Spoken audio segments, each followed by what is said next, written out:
Я вітаю всіх, хто приєднався. Hello everyone who has joined us. It is Ukraine Media Center at Ukraine Forum. It is 125th day of the full-scale invasion by the Russian Federation, and right now let us hear from Oleksandr Motuzianyk, the Speaker of the Ministry of Defense of Ukraine.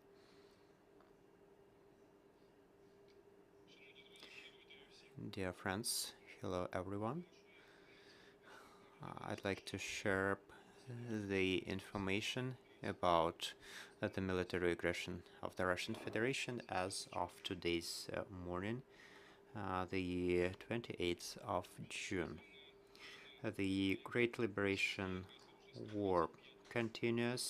It is 125th day of the full-scale invasion. The main goal of the enemy is still to get to the administrative borders of Luhansk and Donetsk regions, to get the land corridor with the Crimean Peninsula, and also the occupied regions in Zaporizhia and Kherson regions, and also to block sea communications in the northwestern part of the Black Sea. The enemy still uses fire along all the contact line in Luhansk and Donetsk regions. The situation is still tense, but generally controlled by the armed forces of Ukraine. The Russian Federation is holding a missile terror campaign in order to break morale and unity of Ukrainians. Recently, the enemy has used a number of missiles to destroy civilian infrastructure in the city of Kyiv and also in Kyiv, Cherkasy and Odessa regions. The enemy was using the long-distance bombarders Tu-22M3 and also the Bastion P systems. Also, the aggressor has cynically attacked the Amstor Mall in the city of Kremenchuk, Poltava region, when over 1,000 civilians were inside. The operational details are as follows. In Donetsk area, the armed forces of Ukraine are fighting against the 8th and 58th Army of the enemy, the mobilization reserves of the 1st and the 2nd Army Corps of the South Military Department, and also the 2nd and the 41st Army of the Central Military District. The enemy is concentrating on Lysychansk and Bakhmut with the intention to encircle our troops near Lysychansk and to take control over the Bakhmut-Lysychansk road. The armed forces of Ukraine are holding the enemy near Vovchayarivka, Verkhnyo-Kamenka. Meanwhile, the enemy has used Su-25 to attack the positions of our troops near Bilahora. Also, our defenders have successfully deflected the attacks of the enemy near Mykolaiv-Kaspirne. Near Bakhmut, the occupiers are advancing near Roti Vershina. Currently, their hostilities continue. The aggressor used the mortars and artillery near the communities of Konstantinivka, Bakhmut, and Solidar. Also, the enemy is taking assault actions near Mironivka and Vukhlihilska power plant. The combat operations continue. Near Kramatorsk, the aggressor used artillery to attack our positions near Mayaki and Titianivka. Near Kurakhove, Ukrainians have successfully deflected the Russian attacks near Petrivke Shevchenko, 30 kilometers west of Kurakhove. Near Zaporizhia, the enemy is trying to strengthen its troops. According to our intelligence, on June 26-27, the enemy has moved some military equipment there, including tanks and MLRS. At Avdiivka, Kurakhova, and Novopavlovsky area, the enemy was not active. In order to hold the troops of the armed forces of Ukraine, the enemy has used fire along all the contact line, specifically with attacks near Kamenka and Avdiivka using tactical aviation. Also, our defenders have deflected the assault actions of the enemy near Yehorivka and Pavlivka, pushing the enemy back to the previous positions. In Kharkiv region, the Ukrainian armed forces have successfully pushed the enemy near Davghalivka-Zaliman, 24 kilometers northwest of Izum, and also near Lipsy-Dementievka, 27 kilometers north of Kharkiv. The enemy was pushed to its previous positions. Generally, in the Kharkiv region, the enemy is holding its previous positions in order to avoid letting the armed forces of Ukraine to advance to the state borders of Ukraine. With this purpose, the enemy keeps the armed forces of Ukraine in constant tension and uses heavy artillery against Ukrainian positions. Specifically, yesterday, near the communities of Rusko-Lazova, Rubizhny, and Stary Saltiv, such attacks were noticed. In Slovyansk axis, the Ukrainian troops are holding the enemy near Dovhenke, Krasnopilya, and also the assault actions near Dovhenke-Mazanivka.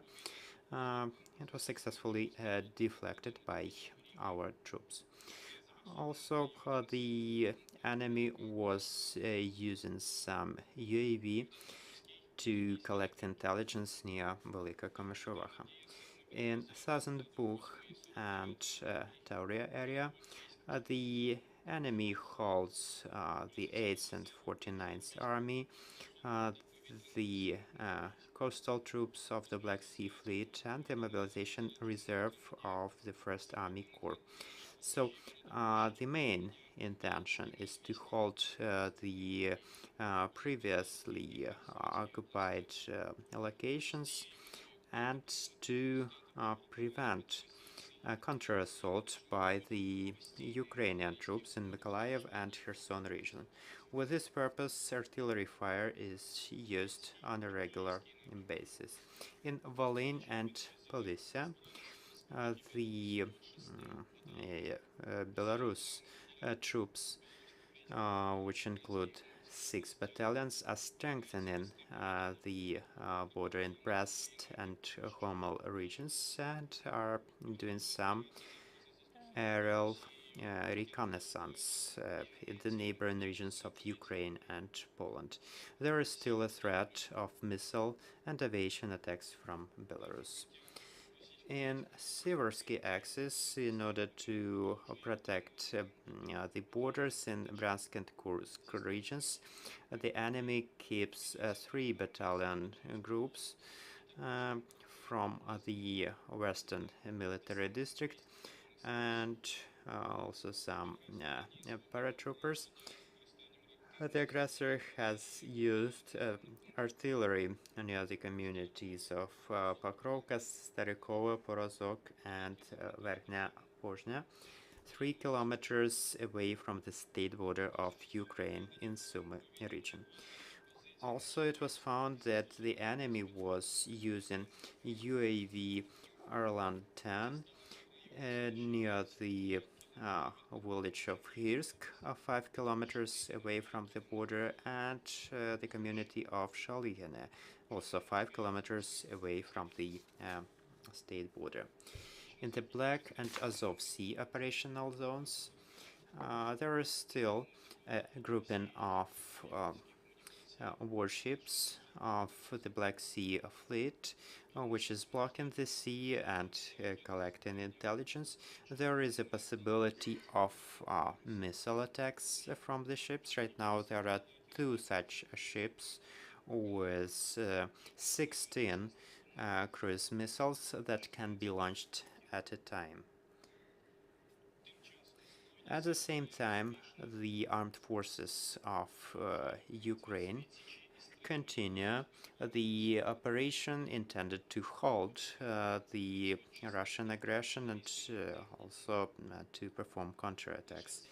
There are considerable losses incurred by the occupiers over the last day. It includes 25 soldiers, 16 tanks, 17 armored vehicles, one air defense system, one helicopter, and 14 vehicles and one unit of special equipment. The aviation of the armed forces of Ukraine has hit the positions of Russian occupiers with Su-25 and Su-24M. In total, they have performed 20 attacks in all the areas in total. The total losses of the Russian army over the time of the full-scale invasion can be seen on this screen. That's it from me. Thank you for your attention. Glory to Ukraine. Your questions, dear colleagues? Ukraine Forum. I have the question concerning the border with Belarus. You have mentioned that there are 6 battalion tactical groups. Is there any intelligence data about strengthening those troops, either Russian or Belarusian? As of today, these are actually battalions, not really battalion technical groups. So on the border with Ukraine, there are up to 6 battalions of Belarusian army. Previously, there were 7 of them. Right now, 6. They are covering that area of the border, collecting some intelligence, and also taken some actions to demonstrate their force. Right now, we are not noticing any intentions of assault with participation of Russians, but we are watching the situation. Also, we are collecting the intelligence from which we can assume that there are some preparations by the Russian troops, some sabotage groups, which also include the servicemen of Belarus. We have such information.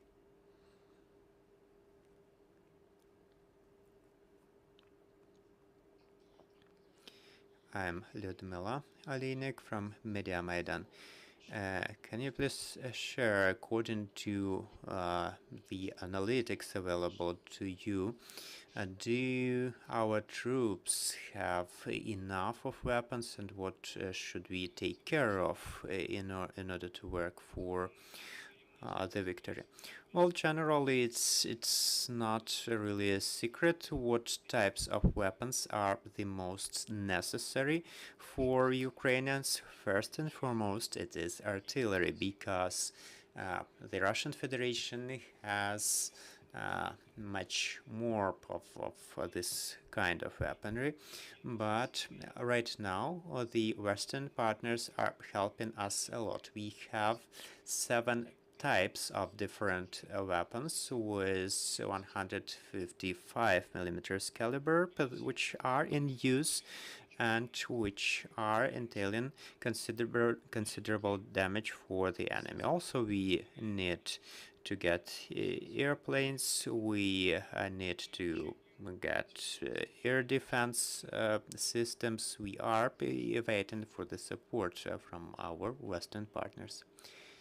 Hello, Oleksandr. I'm Vadim Vetrov from Carrera della Sera, Italy. We know that near Izum, the enemy command location was destroyed. So is it possible to consider that the advancement of the Russian Federation was stopped thanks to that operation? I cannot tell. Well, First and foremost, it's one of the many successful operations by the armed forces of Ukraine.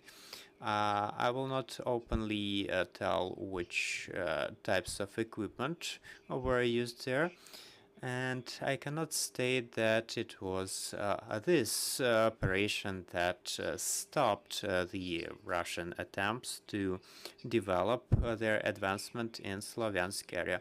It surely has contributed to some changes in the tactical plans of the enemy, and it has surely postponed the efforts of the enemy. But we also need to understand that the Russian troops deployed there are quite strong, so the efforts of the armed forces of Ukraine will be strengthened to halt the advancement of the enemy in our territory. Thank you so much. This was Oleksandr Motuzianyk. Please believe in the armed forces of Ukraine, and congratulations on the Constitution Day. This was a speaker of the Ministry of Defense of Ukraine, and at 2:30 we are going to hear from Taras Kremen, the Commissioner on the